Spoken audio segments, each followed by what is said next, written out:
Hello guys, in this session I'm going to talk about dictionaries in Python. So without wasting time, let's get started.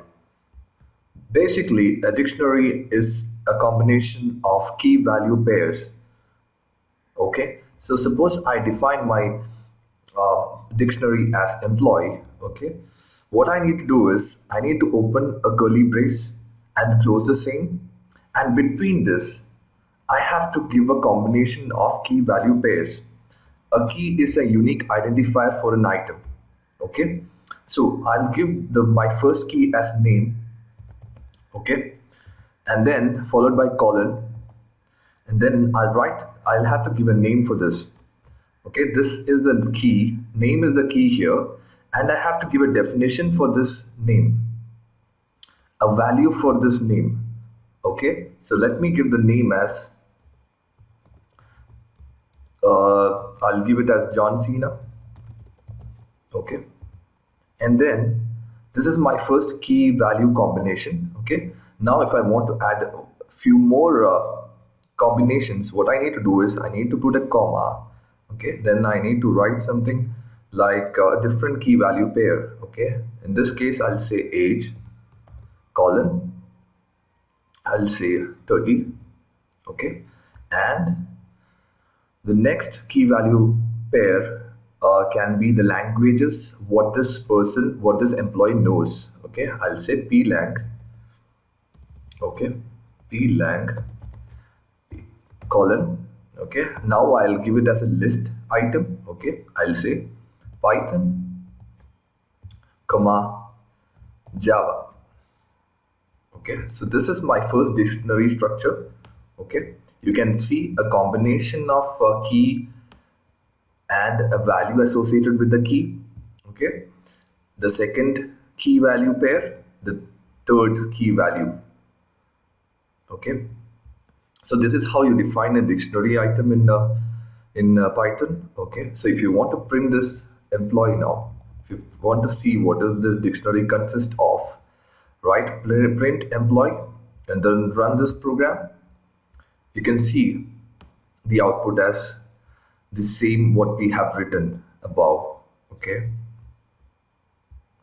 so now what if I need to update the name of this employee?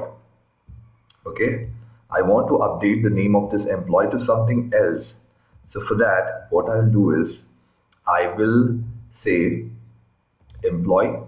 Okay, and then I will say name.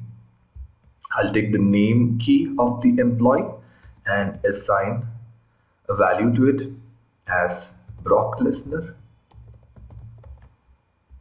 Okay, now if I print this employee, you can see very well that the name got changed to Brock Lesnar. The name is getting updated to Brock Lesnar from John Cena. Okay, so this is how basically you can do an updation for a single component. So what if I want to uh, add and as well make changes to the entries of this dictionary item? Okay, I need to make changes for these certain keys, okay, of this dictionary. What I need to do is I can very well call the update command, update method of this dictionary. Okay, and then inside this I'll open the curly brace. Okay, I'll say name equals Randy Orton. Okay, now I will say I want to change the age to might be 32. Okay, now if I run this program, what you can see is that the employee got updated.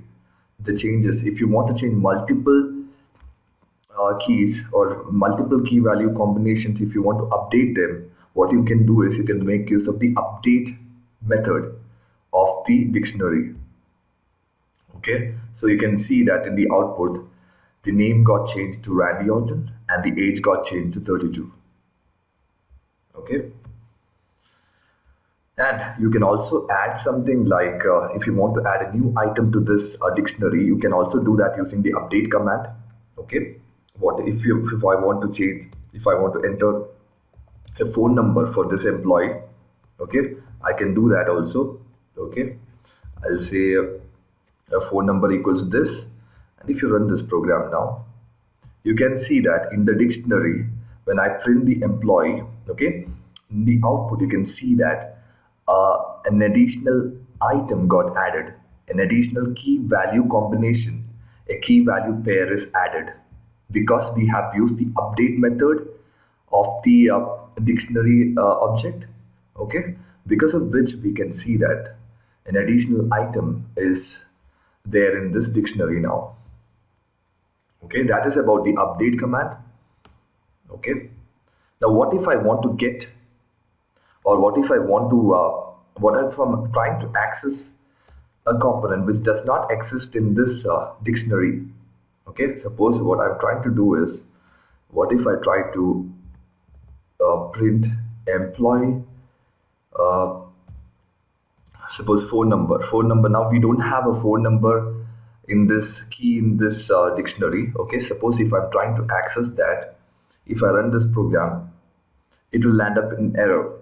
You can see a key error is there because phone does not exist. Phone key does not exist in this dictionary. Okay, so what you can do is you can always make use of the try except block. Okay, you can use of the key, make use of the keyword try and except. Okay, and you can say except key error, and you can say print value not found. Okay, so this you can do. You can see that the value is not found, but you can also make use of the get method of this employee. Okay, you can make use of the get method of this employee. I'll show you how to do that. Employee.get. Okay, and you can say phone. Okay, suppose phone does not exist in this dictionary, and if you're trying to print out the key value for this entry, okay, if you run this program, you can see by default it gives you a none value. Okay, for this key, if the key is not found in the dictionary, it returns you none. Okay, you can see that in the output. You can also specify a default value for this phone. Okay, you can always say value not found, and if you run this program now, you can see if the phone it does not exist, you can make use of a default value for this. It gives prints out that particular value not found. Suppose if I have a phone number here. Okay, suppose if I have a phone here. Okay, and if I try to run this now, you can see the phone number is getting printed because there exists a value for this phone in the dictionary. If it does not find any value for this key in the dictionary, it will print the default value of the get method. Okay, I'll remove this phone here. Okay, that's about the get method. If you want to see what all methods you have inside this employee object, you can make use of the dir command. Okay, dir function, and you can say employee. If you execute this, you can see the different methods here. Okay, you can make use of all of them. Okay, so now what if I want to delete a few items from this list? What I'll do is delete employee. Okay, and I'll delete the name of this employee, and if I print this employee now, if I run this program, I can see the name is getting deleted. You don't have the name John Cena here. Okay, if I want to delete the blank, you can see name and age is there. Okay, the blank is getting deleted from this dictionary. Okay, I can also make use of the pop method. Okay, the very useful need of this pop method is that it has a return value, and you can return this value to a variable. Okay, what I'm trying to say is that if I want to get the name, okay, and if I want to delete the name, and if I want to store that name into a variable, you can do that. You can do that using employee dot pop name. Okay, now if I print the name here before printing the employee, okay, sorry,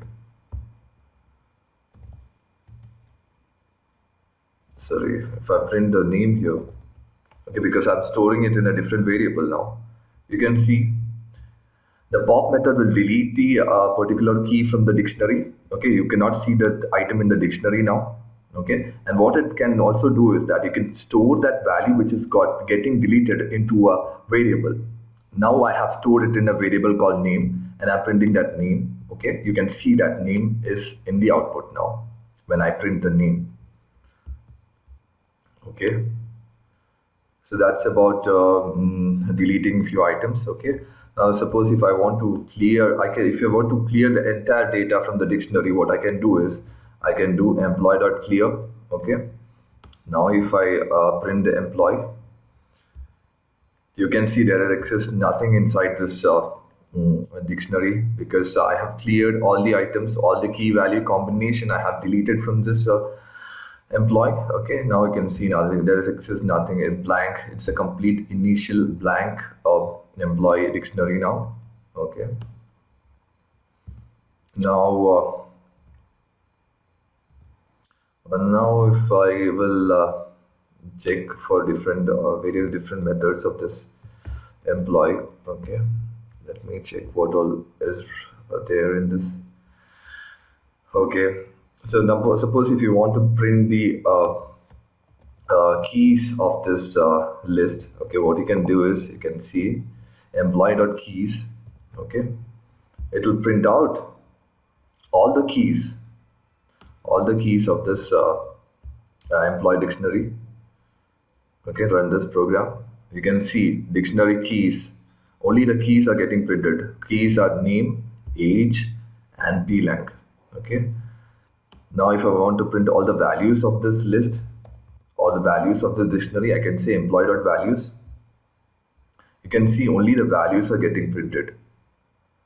Okay, now if I want to print both the keys and values for this dictionary, what I can do is employee.items. Okay, you can see a set of key value combination here: name John Cena, age blank. Okay, if I want to print all the items one by one, what I can do is I can use a for loop. Okay, for keys in if I say for items in employee, print items. Okay, you can observe one thing here. You can see if I print the items in this employee, only the key is getting printed. Only the keys will get printed here. The values are not getting printed. The values John Cena, 30, and languages Python and Java is not getting printed. Only the keys, the unique identifier is getting printed when I say this, when I just print this items of this employee. Okay, you can always make use of one thing. Okay, you can make use of the items method, okay, of the employee dictionary object. Okay, and you can store it in two variables like key, okay, value, and you can always print this key. Okay, and I'll say equal to, okay, value. Now if I run this program, you can see that both the key and values are getting printed. Okay, you can just make use of this employee.items in the loop. Okay, you can call that method items of this employee dictionary object, and it will very well print the key and values for this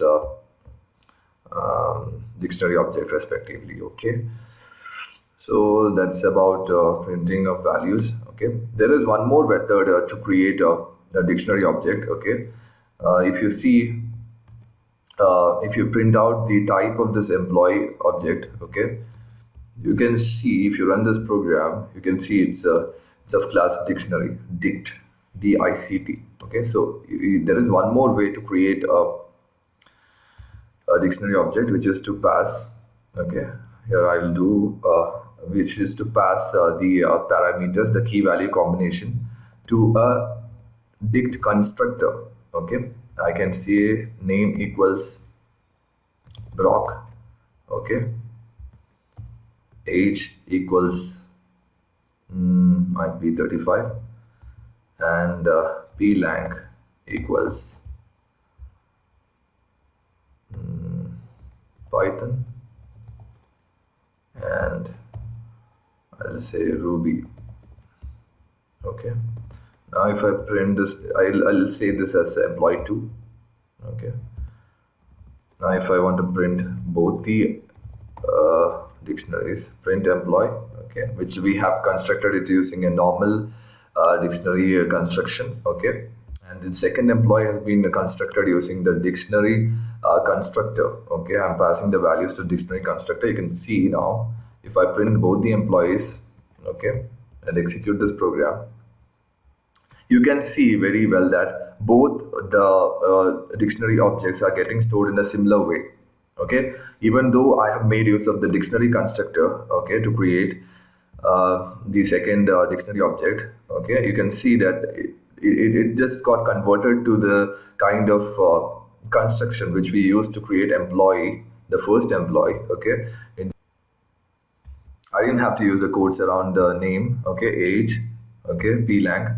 I just used equated this name to a string, okay, and age to a integer, okay. Likewise, you don't need to have. So that's about dictionaries in Python. If you have any questions, please don't hesitate to put it under the comment section, and please do like, comment, and subscribe to my YouTube channel. Thank you.